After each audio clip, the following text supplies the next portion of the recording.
పెట్టామండి, అన్నిట్లలో స్వేచ్ఛగా ఉండాలని చెప్పేసి ఆమె ఏది అంటే అణిగి మణిగి ఉండకూడదు, స్వేచ్ఛగా ఫ్రీగా ఆమె ఆ పేరు పెట్టినందుకు చాలా సంతోషిస్తుండే. 40 సంవత్సరాలు నా బిడ్డకి 40 సంవత్సరాలు తను మా దగ్గర పెరగలేదు. మేము పుట్టగానే మా కోడలు మా ఆడబిడ్డ దగ్గర 4 నెలల నుంచి తను అక్కడనే మేమిద్దరం ఉద్యమంలో ఉండేవాళ్ళము.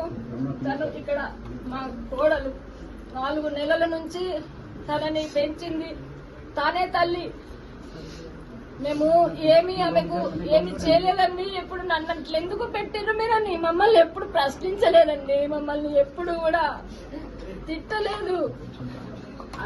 చిన్నప్పటి నుంచి పెద్ద పెద్ద పుస్తకాలు, మాలపల్లి 7 తరాలు, అమ్మ నవల 7వ తరగతిలోనే పెద్ద పెద్ద గ్రంథాలన్నీ ఇట్లా చదివేసి, అది మేమే చదవలేము. ఎంత చదవరంటే చిన్న పసిపిల్ల నుంచి కూడా బాలమిత్ర చందమామలు ఈ బస్ ఎక్కి నుంచి అక్కడ దిగేసరికి చదివేస్తుండే. చదువు చదువు చదువు చిన్న పిల్లప్పటి నుంచి కూడా కథలు రాస్తుండే. తను చాలా కథలు రాస్తుండే. తను రైటరు, తను పిహెచ్డి జర్నలిజంలో పిహెచ్డి చేసింది. తను రచయిత, తను స్పీకరు, తను వ్యాసాలు రాసింది. తను సామాజిక సమస్యల మీద తను వ్యాసాలు రాసింది, కవితలు రాసింది, పోయమ్స్ రాసింది. తను ఎక్కడ యూనివర్సిటీలో తన సెమినార్ అంటే ఎంతమంది విద్యార్థులు, ఆమెకు ఎంత అభిమానము. ఆమె స్పీచ్ అంటే చాలా మందికి అభిమానము. ఎక్కడ మీటింగ్ అయినా ఎంత బాగా మాట్లాడుతుంది అనేది గొప్ప స్పీకర్ అండి. ఆమెకు కౌన్సిలర్, అందరి సమస్యలకు పరిష్కారం చెప్పేది. అందరు ఏం సమస్య ఎట్లా చేయాలి అనేట చాలా డీప్ గా ప్రతి చిన్న సమస్యలను చదివింది, జీవితాలను చదివింది, కష్టాలను చదివింది. ఇప్పుడు తను ఒక పోరాట యోధురాలుగా ఏ సమస్యనైనా ఎట్లా ఎదుర్కోవాలని తను చాలా ఒక ఉన్నతమైన స్థాయికి వెళ్ళినటువంటి ఒక మేధావి. 20 సంవత్సరాల తన జర్నలిస్టు జీవితం, 20 సంవత్సరాలు తన జర్నలిస్టు జీవితం. అది తను డిబేట్స్ చేసింది, తను ఇంటర్వ్యూస్ చేసింది, ఫీల్డ్ మీదకి వెళ్ళింది. అసలు అన్నిట్లలో ఏదైనా గానీ ఆమె అణిగి మణిగి ఉండే మెంటాలిటీ కాదు. తను ఏదైనా ఛాలెంజింగ్ గా తీసుకుంటది, ఏదైనా గానీ వాళ్ళకు సవాల్ విసురుతుంది. తను ఏదైనా సరే నేను ఇంతే ఉంటా అని అన్నది. ఎందుకు ఉండాలి అట్లా అని చెప్పేసి క్వశ్చన్ చేస్తుందండి. క్వశ్చన్ చేస్తుంది కాబట్టి ఎవరి దగ్గర కూడా నా ఆలోచనలకు భిన్నంగా ఉన్న వాళ్ళతో నేను ఉండలేను. ఛానళ్లలో కూడా తను చాలా వివక్షతలను ఎదుర్కొని అనేకమైన ఛానళ్లకు తను తిరిగి తను ఉద్యోగం చేస్తున్నది. ఇప్పుడు టీ న్యూస్ లో స్పెషల్ కరస్పాండెంట్ గా తను చేస్తున్నది. ఇప్పుడే హెచ్ఓడి, మొన్ననే హెచ్ఓడిగా కూడా ఇచ్చారు. Head of the department.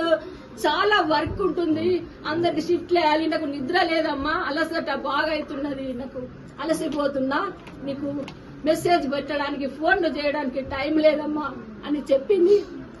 ఎన్ని సమస్యలకు తను ఏంటంటే నా సమస్య నేనే పరిష్కారం చేసుకుంటా, నాకు తెలుసమ్మా, నా సమస్యకు నేను పరిష్కారం చేసుకోవాలి, వేరే వాళ్ళు ఎవరు కూడా చేయలేరు.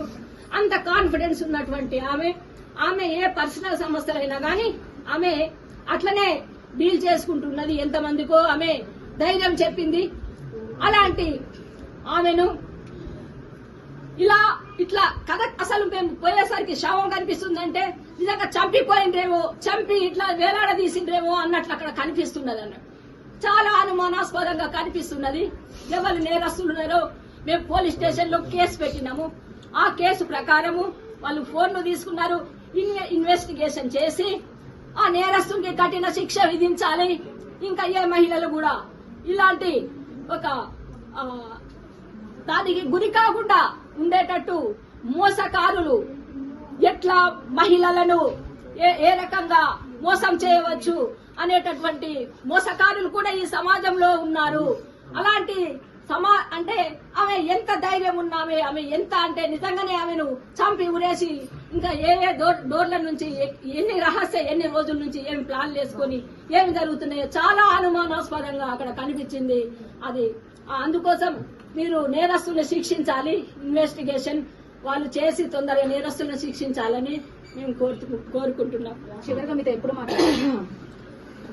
నిన్న మార్నింగ్ మాట్లాడిందండి. పాపకి స్కూల్ బ్రేక్ఫాస్ట్ కోసము పాపకి ఇక్కడ మా గ్యాస్ మంట మండింది. మా గ్యాస్ అది మొత్తం స్టవ్, అందుకోసము అది ఇంకా బేబీ ఇట్లా అయిపోయిందంటే, సరే మీరు అది ఆఫ్ చేయండి, మీరేం చేయొద్దు, హోటల్కి వెళ్ళి పార్సల్ తెచ్చుకొని పాప స్కూల్కి వెళ్ళిపోతుంది, మీరు అసలే మెకానిక్ వచ్చినాక తర్వాతనే మీరు అది చేయండి, మీరేం ముట్టొద్దు, మీరు జాగ్రత్తగా ఉండండి అని మాట్లాడింది పొద్దున. మళ్ళీ మధ్యాహ్నం మెకానిక్ వచ్చి చేసిపోయినాక నేను జిమ్ అక్కడ పార్క్ పోయేసి వచ్చినా ఇట్లా అయిపోయింది, బాగా అయిపోయింది బేబీ అని మెసేజ్ పెట్టినా ఓకే అని పెట్టింది అంతే. ఎందుకంటే తనకు అన్ని ఫోన్లు బిజీ ఉంటది, చదువుతుంది అని నేను ఊరికే డిస్టర్బ్ చేయను, ఫోన్లు చేసి మెసేజ్ మాత్రమే పెడతాను. తను పాప కూడా స్కూల్ కి పోయింది. స్కూల్ నుంచి వాళ్ళ మా హస్బెండ్ వాళ్ళ తాతయ్య తీసుకొచ్చిండు స్టేషనరీ సామాను కొనిచ్చి. అప్పుడు కూడా అమ్మాయి స్కూల్కి వెళ్ళి వచ్చినాక అమ్మ నేను ఇక్కడికి వచ్చిన రామ్నగర్ అని కాల్ చేసింది.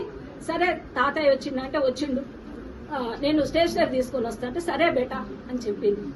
అదే అమ్మ రొట్టెలు ఎందుకమ్మా అంటే సరే రేపు మంచిగా మనం స్పెషల్ తెప్పించుకొని తిందాం బేటా అని కూడా తను చెప్పిందట పాపతోని. 4 గంటలకి పాపతోని కూడా ఫోన్ లో మాట్లాడింది. మేము అనుమానాలు ఏదున్నా అక్కడ పోలీస్ స్టేషన్ లో పెట్టామండి. దయచేసి మీరు పోలీస్ స్టేషన్ కి వెళ్ళి మేమేం పెట్టినామో అక్కడ మీరు చూసుకోండి దయచేసి.